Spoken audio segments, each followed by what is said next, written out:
You can't Did, be. did you find yourself being very self-critical of you as you moved forward in wrestling? Like being like, oh man, I am living in my dad's shadow. How do I get out of it? Were you very analytical of that? Or did you kind of No, already no? no. No? He burned that into my mind. Yeah, did he? Yeah, he really did. He said, just go out and do your thing. Hmm. You're going to be smaller. You're going to get, people are going to be all over you. You're too small. You can't do this. Just be who you are and do what I taught you, and you'll be fine. Yeah, yeah, You know, and I mean, his training camp when we came out of there, usually it took some guys 5 to 10 years before they got in the main event. yeah. We were fortunate enough in 3 years we're in the main event. We're tag team champions. I mean, that was unheard of.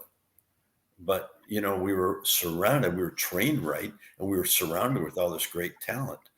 And constantly, I tell you, we had a match, Ric Flair and myself, Peoria, Illinois, and 20-minute draw.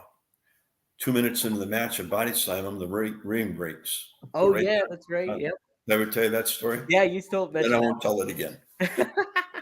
You Done. mentioned TA, give us a couple of your stories when you got started. What was I'm it a like? hungry for you. I'm gonna follow Dominic's lead. yeah. Magnum, I did want to ask you too.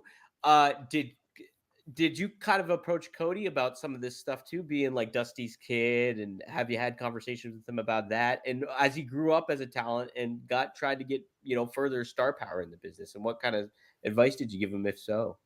He didn't really. He had when I first saw Cody working, he had his dad with him, Right. and his dad, had coached him through little league and football, and been with him through his amateur wrestling, and his dad was such a mentor to his son that he didn't. There really wasn't anything I needed to do but encourage him, because I mean he had the greatest mentor. If you look what Dusty did with all those kids at the down at the center, Yeah. and you know, I mean, I saw that. That's where I first met Seth Rollins, was at Dusty's funeral, and all because they were, they all called themselves Dusty's kids, and he brought this whole crew that went on to be superstars, all came under his tutelage.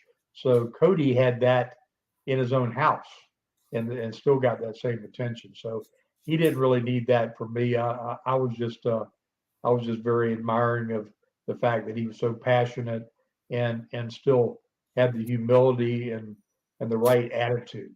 There was no cockiness in him, or anything that needed to be worked out or toned down. He had his head screwed on straight from the get go.